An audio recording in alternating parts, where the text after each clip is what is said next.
Real Decreto 796/2005, de 1 de julio, por el que se aprueba el Reglamento General de Régimen Disciplinario de Personal al Servicio de la Administración de Justicia. El libro sexto de la Ley Orgánica 6/1985, de 1 de julio, del Poder Judicial, modificada por la Ley Orgánica 19/2003, de 23 de diciembre, regula básicamente el estatuto jurídico de los cuerpos de funcionarios al servicio de la Administración de Justicia. La modificación legislativa aludida tuvo como antecedente el Pacto de Estado para la Reforma de la Justicia, en el que se acordó llevar a cabo una profunda reforma normativa que no solo diseñase el nuevo modelo de oficina judicial, sino también el desarrollo de un actualizado estatuto del personal al servicio de la Administración de Justicia, adecuado a la nueva estructura organizativa y capaz de responder a las exigencias de sus específicas funciones. En consonancia con lo anterior, el libro sexto define ex novo los cuerpos al servicio de la Administración de Justicia, a los que asigna funciones más conformes con el nuevo modelo de oficina judicial. En este sentido, se pretende equiparar a los funcionarios al servicio de la Administración de Justicia con el resto del personal funcionario de las administraciones públicas, sin perjuicio de las especificidades derivadas del artículo 122 de la Constitución. La regulación hasta ahora vigente sobre régimen disciplinario, relativa al personal que sirve a la Administración de Justicia y que recoge el artículo 470 de la Ley Orgánica 6/1985, de 1 de julio, se encuentra en el capítulo octavo del Reglamento Orgánico del Cuerpo de Médicos Forenses, aprobado por el Real Decreto 296/1996, de 23 de febrero, y en el capítulo sexto del Reglamento Orgánico de los Cuerpos de Oficiales, Auxiliares y Agentes al Servicio de la Administración de Justicia, aprobado por el Real Decreto 249/1996, de 16 de febrero. El reglamento que se aprueba mediante este Real Decreto aúna en una misma norma el régimen disciplinario de los funcionarios antes mencionados, respondiendo así a la nueva estructura diseñada por la Ley Orgánica 19/2003, de 23 de diciembre, de reforma de la Ley Orgánica 6/1985, de 1 de julio, del Poder Judicial, que regula en el libro sexto todo lo referente a los cuerpos de funcionarios y otro personal al servicio de la Administración de Justicia. Por su parte, los artículos 471 y 535 de la Ley Orgánica 6/1985, de 1 de julio, prevén el desarrollo reglamentario de todo lo referente al estatuto jurídico de los cuerpos al servicio de la Administración de Justicia, incluido el régimen disciplinario. La finalidad de este Real Decreto no es otra que la aprobación del reglamento de dicho régimen disciplinario de los funcionarios a los que se refiere el libro sexto de la Ley Orgánica 6/1985, de 1 de julio, del Poder Judicial, conformando así su ámbito subjetivo. Cuerpos de médicos forenses, facultativos del Instituto Nacional de Toxicología y Ciencias Forenses, de gestión procesal y administrativa, de técnicos especialistas del Instituto Nacional de Toxicología y Ciencias Forenses, de tramitación procesal y administrativa, de auxilio judicial y de ayudantes de laboratorio del Instituto Nacional de Toxicología y Ciencias Forenses, y otro personal al servicio de la Administración de Justicia. El reglamento no es de aplicación a los secretarios judiciales, cuyo régimen disciplinario se integra en el Reglamento Orgánico del Cuerpo de Secretarios Judiciales, si bien, de conformidad con lo dispuesto en el artículo 468 de la Ley Orgánica 6/1985, de 1 de julio, los secretarios judiciales están sujetos a responsabilidad disciplinaria en los supuestos y de acuerdo con los principios que se establecen en el libro sexto de dicha ley para los funcionarios de los cuerpos al servicio de la Administración de Justicia y serán objeto de iguales sanciones. El reglamento atiende en todo caso a los principios establecidos en la Ley Orgánica 6/1985, de 1 de julio, y desarrolla el contenido del título noveno del libro sexto de la citada ley en el marco de los principios enumerados en su artículo 535. Será aplicable con carácter supletorio lo dispuesto en la normativa que regula el régimen disciplinario de los funcionarios de la Administración del Estado. En cuanto al contenido, el reglamento mantiene una estructura similar a la regulación hasta ahora vigente, si bien introduce una serie de novedades que, en definitiva, tienen por objeto agilizar y racionalizar el procedimiento para instruir los expedientes disciplinarios. Destaca, entre otros aspectos, la limitación de los tipos de órganos competentes para incoar, tramitar e imponer, en su caso, las sanciones disciplinarias. Así, los artículos 15 y 20 del reglamento recogen el mandato del artículo 539 de la Ley Orgánica 6/1985, de 1 de julio. En consonancia con la regulación de dicha ley orgánica, no se prevé ahora más intervención del Ministerio Fiscal en el procedimiento disciplinario que la necesaria en el caso de concurrencia de causa penal. En la elaboración de esta disposición se ha cumplido el trámite de audiencia al que se refiere al artículo 24 de la Ley 50/1997, de 27 de noviembre, del Gobierno, y han informado el Consejo General del Poder Judicial, la Agencia Española de Protección de Datos y el Ministerio de Administraciones Públicas. En su virtud, a propuesta del Ministro de Justicia, de acuerdo con el Consejo de Estado y previa deliberación del Consejo de Ministros en su reunión del día 1 de julio de 2005, de ISPONGO. Artículo único. Aprobación del Reglamento General de Régimen Disciplinario de Personal al Servicio de la Administración de Justicia. Se aprueba el Reglamento General de Régimen Disciplinario de Personal al Servicio de la Administración de Justicia, cuyo texto se inserta a continuación. Disposición transitoria única. Procedimientos en trámite. Los expedientes disciplinarios que se encuentren en tramitación en el momento de la entrada en vigor del reglamento que se aprueba por este Real Decreto seguirán regulados por la normativa vigente en el momento de su iniciación, salvo que las disposiciones de este reglamento sean más favorables. A tal fin, se dará vista del expediente al funcionario para que en el plazo de 10 días alegue lo que estime conveniente, sin que ello pueda implicar la retroacción de actuaciones. Disposición derogatoria única. Derogación normativa.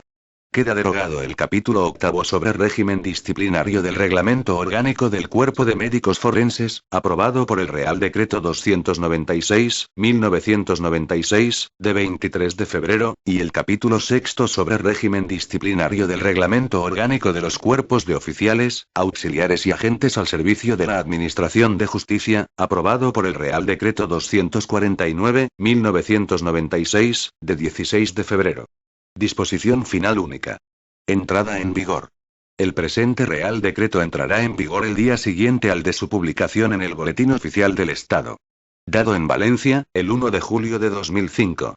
Juan Carlos R. El Ministro de Justicia, Juan Fernando López Aguilar. Reglamento General de Régimen Disciplinario de Personal al Servicio de la Administración de Justicia. Título I. Del Régimen Disciplinario. Capítulo I. Disposiciones Generales. Artículo 1.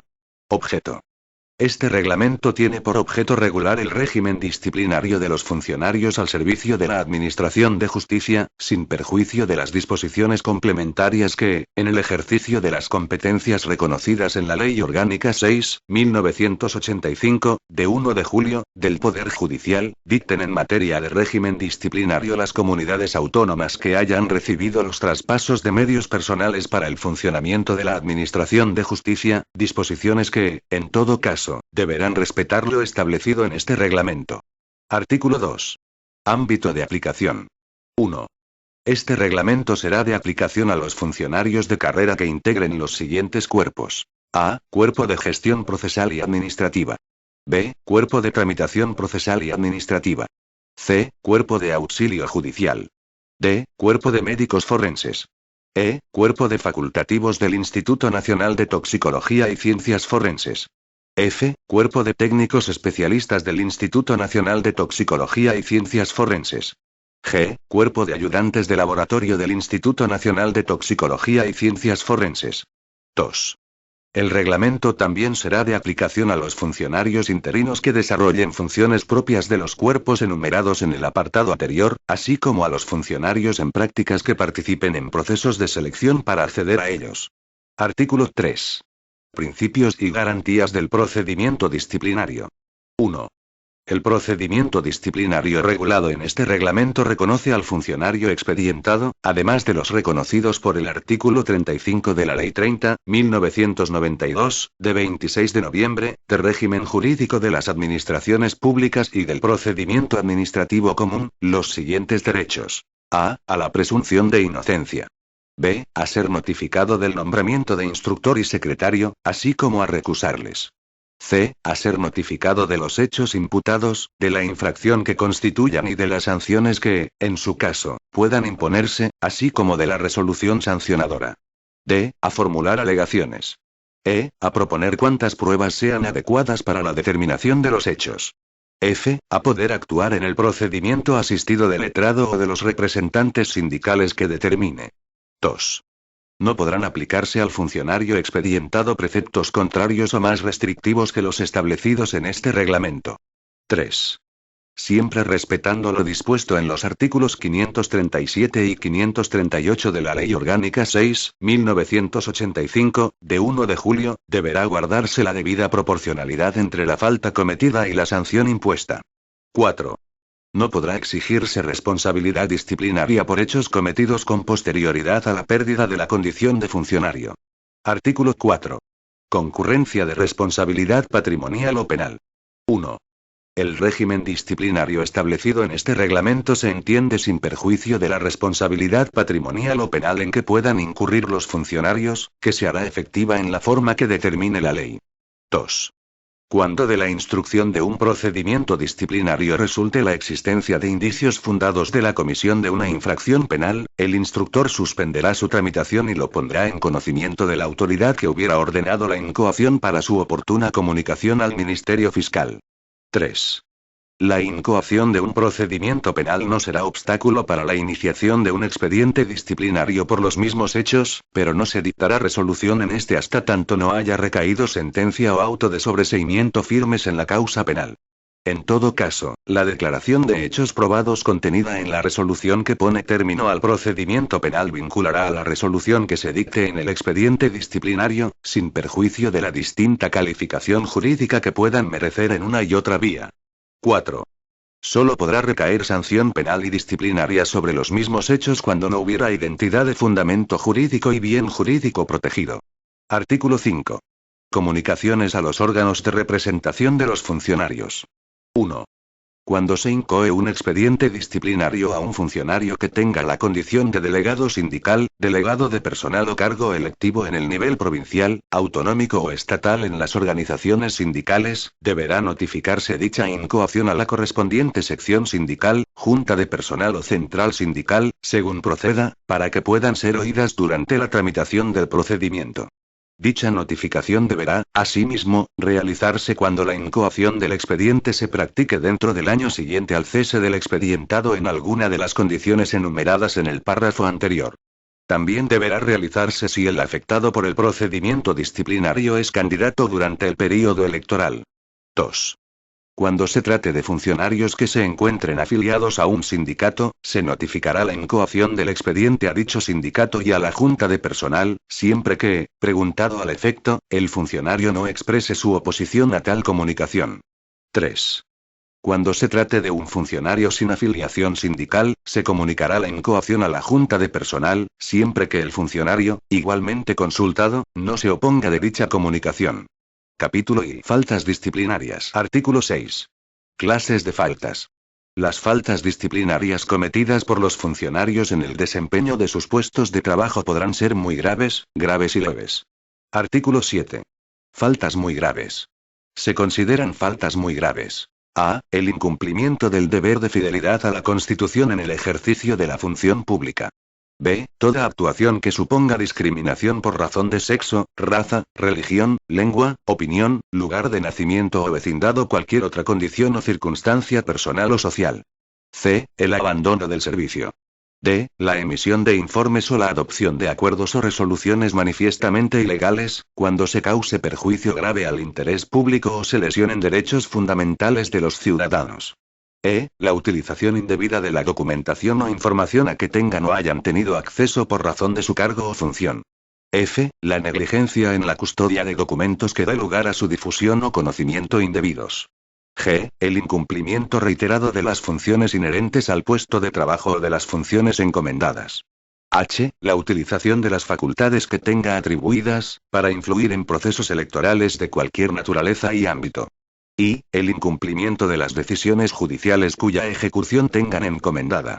J. La desobediencia grave o reiterada a las órdenes o instrucciones verbales o escritas de un superior, emitidas por éste en el ejercicio de sus competencias, referidas a funciones o tareas propias del puesto de trabajo del interesado, salvo que sean manifiestamente ilegales.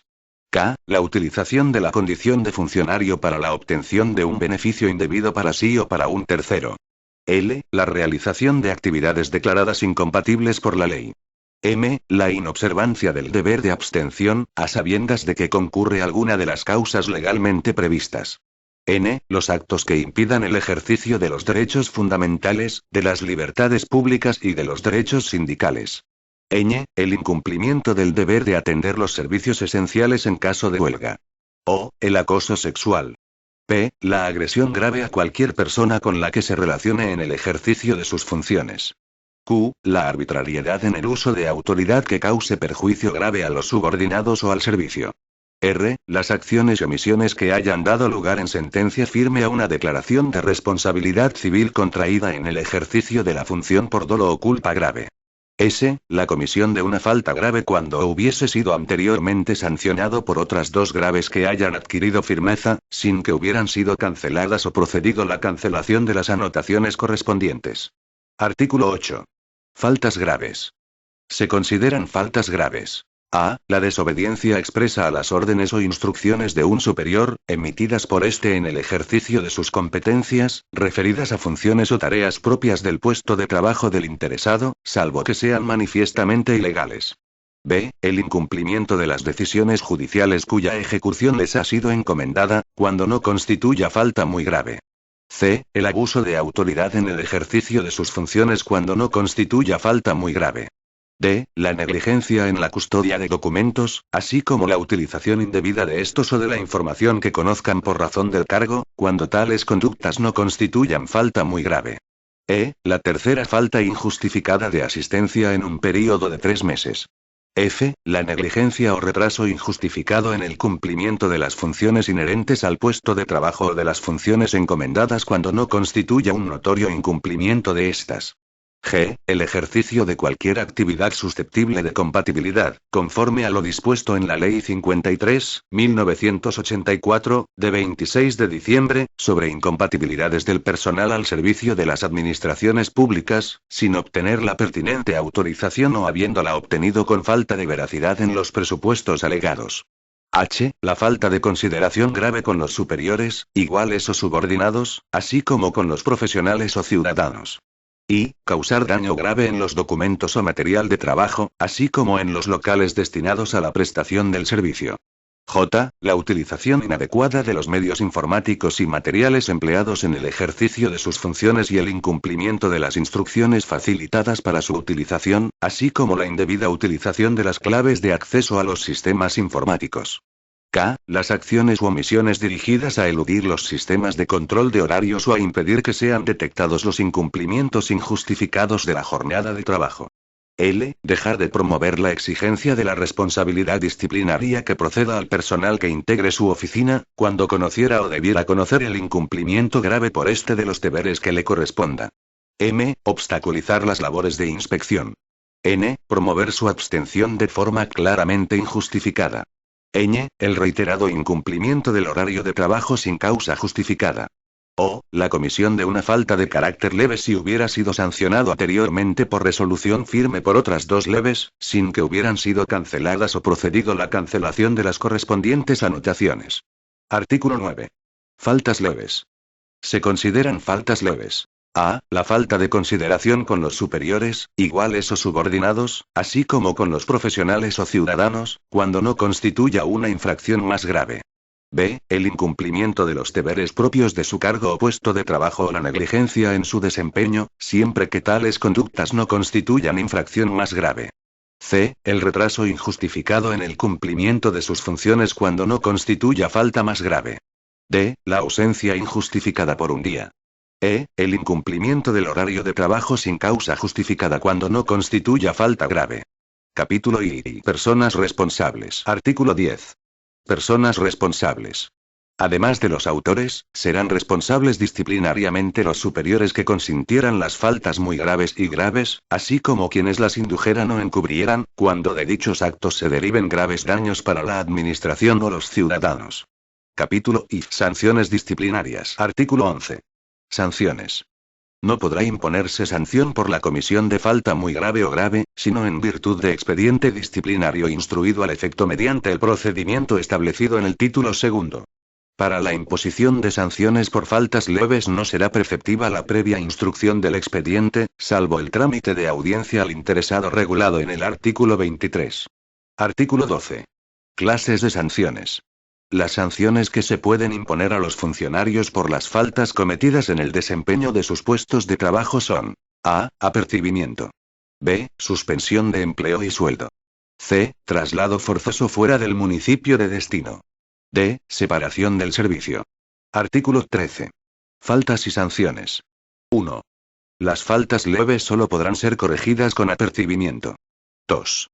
Las faltas graves podrán ser sancionadas con suspensión de empleo y sueldo hasta 3 años o con traslado forzoso fuera del municipio. 3. Las faltas muy graves podrán ser sancionadas con suspensión de empleo y sueldo de 3 años y 1 día hasta 6 años, con traslado forzoso fuera del municipio o con separación del servicio. 4. Los funcionarios a los que se sancione con traslado forzoso no podrán obtener nuevo destino en el municipio de origen durante 1 año cuando la sanción hubiese sido impuesta por falta grave, y durante 3 años cuando hubiera correspondido a la comisión de una falta muy grave. Dichos plazos se computarán desde la fecha de toma de posesión en el destino al que hayan sido trasladados. Si la sanción no se hubiera ejecutado en el plazo previsto en el artículo 40, el cómputo comenzará el día siguiente al de la finalización de dicho plazo. Artículo 14. Criterios para la determinación de la graduación de las sanciones. 1. Para la determinación de la sanción, se tendrá en cuenta: A. La intencionalidad. B. El perjuicio causado a la administración o a los ciudadanos. C. El grado de participación en la comisión de la falta. D. La reiteración o reincidencia. En ningún caso se computarán a los efectos de reiteración o reincidencia las sanciones canceladas o que hubieran podido serlo. 2.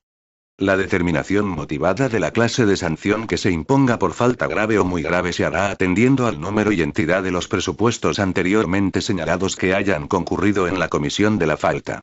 Para la imposición de la sanción de separación del servicio se tendrá especialmente en consideración que la conducta en que consista la falta haya sido realizada de manera consciente y querida, o bien que haya sido fruto de una grave falta de atención, cuidado o diligencia exigibles al funcionario. 3.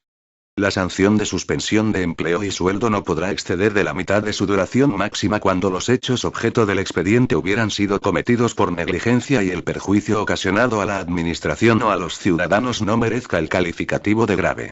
En otro caso, la sanción podrá imponerse en toda su extensión. 4.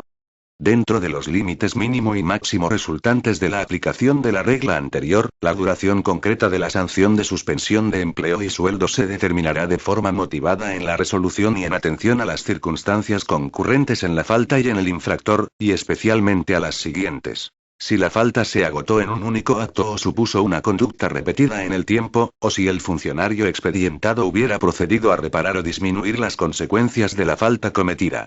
Cuando lo justifique la debida adecuación entre la sanción que deba aplicarse, la escasa gravedad del hecho constitutivo de la infracción y las circunstancias concurrentes, el órgano competente para resolver deberá imponer la sanción en su duración mínima. Artículo 15. Órganos competentes. 1. Serán órganos competentes para la imposición de las sanciones disciplinarias. A. El ministro de Justicia para imponer la sanción de separación del servicio en todo caso. B. El Ministerio de Justicia, a través del titular de la Dirección General de Relaciones con la Administración de Justicia, y los órganos que se determinen por las comunidades autónomas que hayan recibido los traspasos de medios personales para el funcionamiento de la Administración de Justicia, en relación con los funcionarios destinados en sus respectivos ámbitos de competencia, para la imposición de las sanciones de apercibimiento, suspensión de empleo y sueldo y traslado forzoso fuera del municipio de destino. 2. No obstante, cuando la sanción de traslado forzoso suponga la movilidad del territorio de una comunidad autónoma al de otra con competencias asumidas, será competente para acordarla el ministro de Justicia, previo informe favorable de la comunidad autónoma a cuyo territorio se traslada al funcionario sancionado. Capítulo V. Extinción de la responsabilidad disciplinaria. Artículo 16. Extinción de la responsabilidad disciplinaria. La responsabilidad disciplinaria se extingue por el cumplimiento de la sanción, el fallecimiento del funcionario, la prescripción de la falta o de la sanción, el indulto y la amnistía. Artículo 17. Pérdida de la condición de funcionario. Si durante la tramitación del procedimiento disciplinario se produjese la pérdida de la condición de funcionario del expedientado, se dictará una resolución en la que, con invocación de la causa, se declarará terminado el procedimiento por desaparición sobrevenida de su objeto, sin perjuicio de la responsabilidad patrimonial o penal que le pueda ser exigida, y se ordenará el archivo de las actuaciones, salvo que por el interesado se inste de forma motivada la continuación del expediente. Al mismo tiempo, se dejarán sin efecto cuantas medidas de carácter provisional se hubieran adoptado con respecto al funcionario expedientado. Artículo 18. Prescripción de las faltas y cómputo de plazos. 1. Las faltas leves prescribirán a los 2 meses. Las graves, a los 6 meses, y las muy graves, al año. El plazo se computará desde la fecha de su comisión. 2. En los casos en los que un hecho dé lugar a la apertura de causa penal, los plazos de prescripción no comenzarán a computarse sino desde la firmeza de la resolución por la que se concluya la causa. 3. El plazo de prescripción se interrumpirá en el momento en que se inicie el procedimiento disciplinario. El plazo de prescripción volverá a computarse si el expediente permaneciera paralizado durante más de 6 meses por causas no imputables al funcionario sujeto a procedimiento. 4. En los supuestos de paralización de las actuaciones, el simple acto recordatorio que apremie la inactividad no será eficaz para interrumpir el transcurso de la prescripción. Artículo 19. Prescripción de las sanciones y cómputo de plazos. 1. Las sanciones impuestas prescribirán a los 4 meses, en el caso de las faltas leves. Al año, en los casos de faltas graves, y a los 2 años, en los casos de faltas muy graves. 2. El plazo de prescripción se computará a partir del día siguiente a aquel en que adquiera firmeza la resolución en que se imponga. Título I del procedimiento disciplinario. Capítulo I. Disposiciones generales. Artículo 20. Órganos competentes. Serán competentes para la incoación y tramitación de expedientes disciplinarios, respecto de los funcionarios destinados en sus respectivos ámbitos de competencias en el momento de producirse los hechos objeto del expediente, el Ministerio de Justicia, a través del titular de la Dirección General de Relaciones con la Administración de Justicia, y los órganos que determinen las comunidades autónomas que hayan recibido los traspasos de medios personales para el funcionamiento de la Administración de Justicia, en sus respectivos ámbitos territoriales y respecto de los funcionarios destinados en ellos. Artículo 21. Información previa. 1. Cuando de la denuncia no resulten elementos de juicio suficientes para decidir acerca de su archivo o de la incoación del expediente, o cuando lo juzgue preciso el órgano competente para la incoación, acordará la práctica de una información previa, que podrá tener carácter reservado. Cuando deba tener carácter reservado, la resolución por la que así se acuerde deberá ser motivada. 2. El órgano competente podrá solicitar información a las personas u órganos que considere oportuno. 3. La práctica de esta información previa no interrumpirá la prescripción. 4. En el caso de incoarse el expediente disciplinario, la información previa se incorporará a este. Artículo 22. Suspensión provisional. 1. Durante la tramitación del procedimiento se podrá acordar la suspensión provisional del interesado por la autoridad que ordenó su incoación, a propuesta del instructor, mediante resolución motivada y previa audiencia del interesado. Solo podrá acordarse cuando existan indicios racionales de la comisión de una falta grave o muy grave, y la duración de la medida no podrá exceder de 6 meses cuando se trate de falta muy grave, y de 3 meses cuando se trate de falta grave, salvo en el caso de una paralización del procedimiento imputable al interesado. Cuando se trate de faltas graves, la medida tendrá carácter excepcional y solo podrá acordarse cuando su falta de adopción pudiera causar perjuicio a la Administración de Justicia, a los intereses generales o a los ciudadanos particularmente afectados. 2. El funcionario declarado en situación de suspensión provisional quedará privado, durante el tiempo de permanencia en dicha situación, del ejercicio de sus funciones y no podrá prestar servicios en ninguna administración pública ni en organismos públicos o entidades de derecho público vinculadas a ellas. 3. Los efectos derivados de la situación de suspensión provisional serán los establecidos para los funcionarios de la Administración General del Estado declarados en esta situación. 4. Cuando la suspensión no sea declarada definitiva, el tiempo de duración de ésta se computará como de servicio activo, y deberá acordarse la inmediata incorporación del funcionario a su puesto de trabajo, con reconocimiento de los derechos económicos y demás que procedan desde la fecha de efectos de la suspensión. 5. De ser confirmada la suspensión, el tiempo que el funcionario hubiera permanecido en la situación de suspensión provisional será abonado para el cómputo de la suspensión definitiva. 6. Cuando se haya incoado un procedimiento penal por los mismos hechos que hubieran dado lugar al procedimiento disciplinario, la autoridad que hubiera ordenado la incoación de este último comunicará al órgano jurisdiccional la adopción de la medida de suspensión provisional. 7. Contra la resolución por la que se acuerde la medida de suspensión provisional cabrá interponer los recursos previstos en la Ley 30.1992, de 26 de noviembre, de régimen jurídico de las administraciones públicas y del procedimiento administrativo común. Capítulo I. Actuaciones en el caso de faltas leves. Artículo 23. Trámite de audiencia. Para la imposición de sanciones por faltas leves no será preceptiva la previa instrucción del expediente, salvo el trámite de audiencia al interesado, que deberá evacuarse en todo caso por la unidad administrativa a la que corresponda la gestión de personal, con las siguientes formalidades. A. La citación que se efectúe al funcionario deberá expresar el hecho que se le imputa, y se le advertirá de que, si lo estimase oportuno, podrá comparecer asistido de un letrado o de los representantes sindicales que determine, así como con las pruebas de que intente valerse. La citación, a la que se unirá una copia de la documentación existente a ese momento, se realizará con, al menos, una antelación de 7 días a aquel en que tenga lugar la práctica de la audiencia.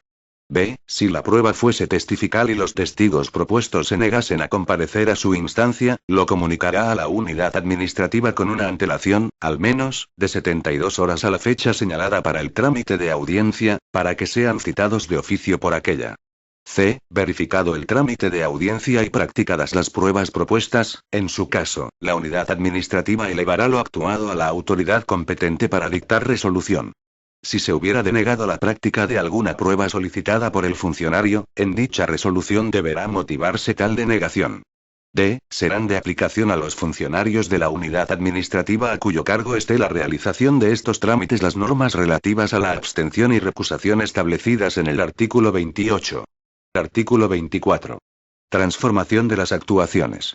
Si durante la tramitación de las actuaciones se advirtiese que los hechos investigados revisten caracteres de falta muy grave o grave, el funcionario encargado de estas someterá el asunto al órgano que ordenó su iniciación, que acordará lo procedente. Capítulo I. Incoación del procedimiento disciplinario. Artículo 25. Iniciación del procedimiento. 1. El procedimiento se iniciará por acuerdo del órgano competente, bien por propia iniciativa, bien como consecuencia de denuncia, y todo ello sin perjuicio de las facultades que la Ley Orgánica 6.1985, de 1 de julio, otorga para promover la exigencia de responsabilidad disciplinaria. 2. Si el procedimiento se hubiera iniciado como consecuencia de denuncia, se notificará al firmante de esta el acuerdo de incoación o de no incoación del expediente. 3. A los efectos de este artículo se entiende por denuncia el acto por el que cualquier persona, órgano o institución, en cumplimiento o no de una obligación legal, pone en conocimiento del órgano competente para la incoación del procedimiento la existencia de un determinado hecho que pudiera constituir una de las faltas relacionadas en los artículos 7, 8 o 9. 4. No se dará trámite a las denuncias anónimas, ni siquiera para la información previa regulada en el artículo 21. 5. El procedimiento disciplinario se impulsará de oficio en todos sus trámites. Artículo 26. Contenido del acuerdo de incoación y su notificación. 1. En el acuerdo de incoación se designará un instructor, que será un funcionario público perteneciente a un cuerpo o escala de grupo de titulación igual o superior al del expedientado. No podrá ser instructor el secretario de la oficina judicial en la que preste servicios el funcionario expedientado, ni un funcionario destinado en la misma unidad, ni aquel otro funcionario que haya intervenido en los trámites de información previa. 2. En el acuerdo de incoación se designará un secretario que deberá tener la condición de funcionario público y no podrá estar destinado en la misma unidad que el funcionario expedientado ni haber intervenido en los trámites de información previa. 3. La incoación del procedimiento, con el nombramiento del instructor y el secretario y la expresión del cuerpo a que pertenezcan y su destino, se notificará al funcionario sujeto a expediente. 4. En el acuerdo de incoación se especificará de forma suficiente la causa que motiva la apertura del procedimiento, así como la falta presuntamente cometida. Asimismo, se le hará saber que puede actuar asistido de un letrado o de los representantes sindicales que determine. Si hubo información previa, se le hará entrega de una copia de ella. Artículo 27. Abstención y recusación. 1. Se aplicarán al instructor y al secretario las normas relativas a la abstención y recusación establecidas en los artículos 28 y 29 de la Ley 30.1992, de 26 de noviembre, de régimen jurídico de las administraciones públicas y del procedimiento administrativo común. 2.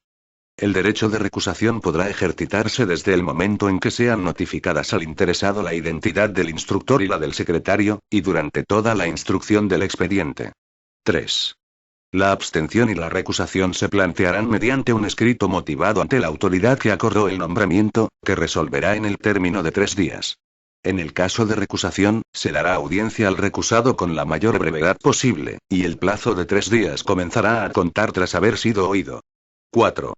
Contra los acuerdos adoptados en materia de abstención y recusación no procederá recurso alguno, sin perjuicio de que el interesado pueda alegar la recusación en el escrito de interposición del correspondiente recurso contra el acuerdo que ponga fin al procedimiento disciplinario.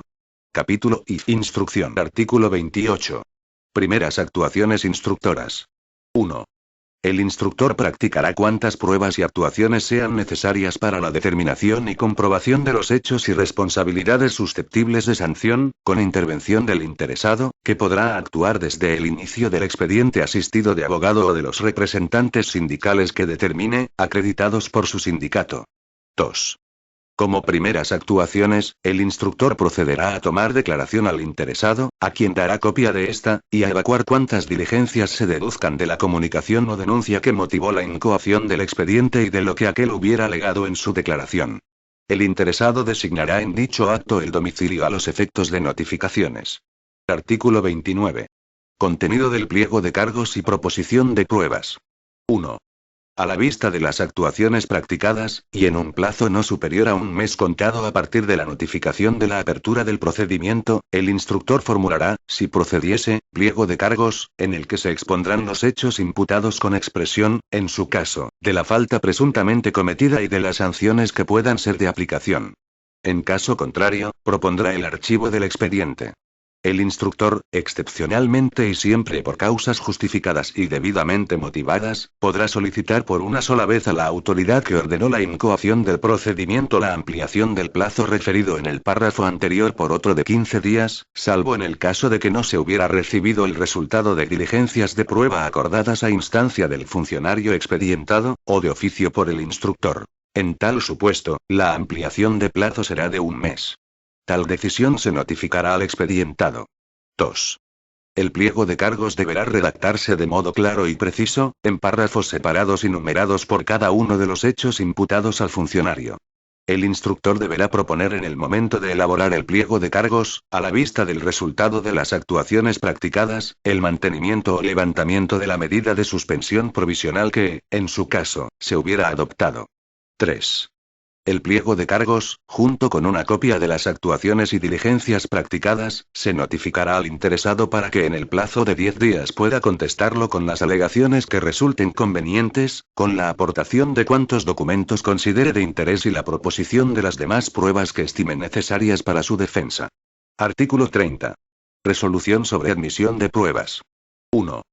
Contestado el pliego de cargos o transcurrido el plazo sin hacerlo, el instructor resolverá sobre la práctica de las pruebas propuestas por el interesado, previa declaración de pertinencia, así como de todas aquellas que considere oportunas. 2. La denegación total o parcial de las pruebas propuestas por el interesado deberá realizarse por resolución motivada contra la que no cabrá recurso alguno, sin perjuicio de que el interesado pueda reproducir su pretensión en el escrito de interposición del correspondiente recurso contra la resolución que ponga fin al procedimiento disciplinario. Artículo 31. Práctica de las pruebas. 1.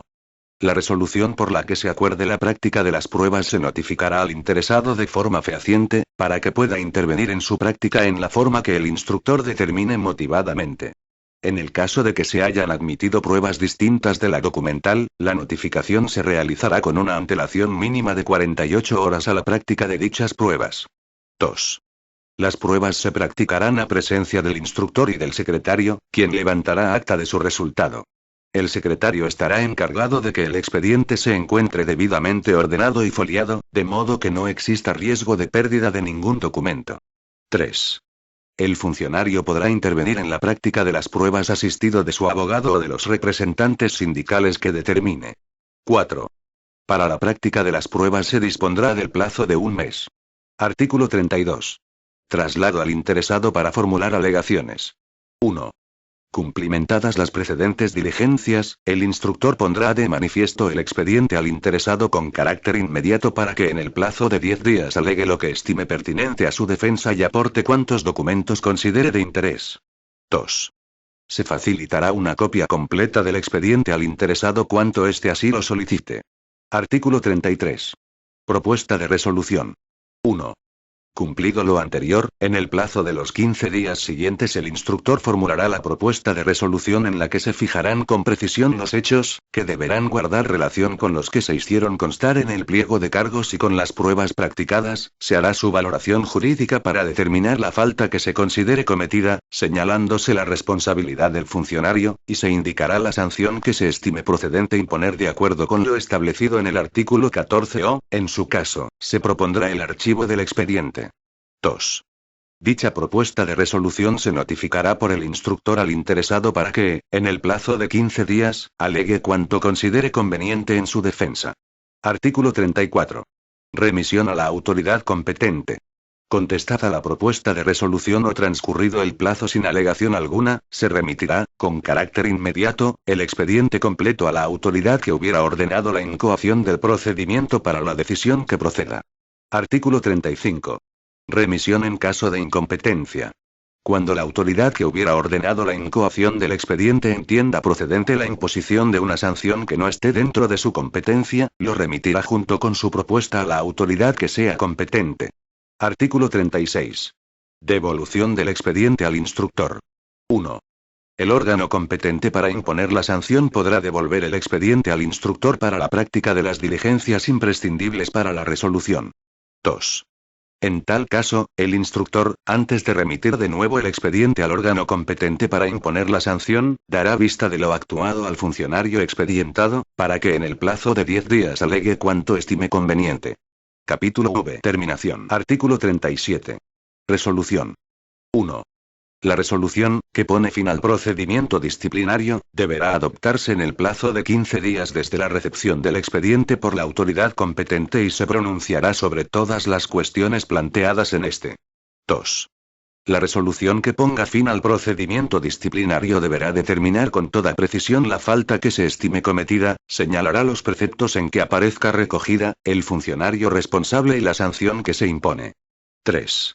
La resolución habrá de ser motivada y en ella no se podrán aceptar hechos distintos de los que sirvieron de base al pliego de cargos y a la propuesta de resolución, sin perjuicio de su distinta valoración jurídica. 4. Si en la resolución se estimase la inexistencia de falta o de responsabilidad del funcionario, se declarará concluido el expediente y se ordenará su archivo. 5.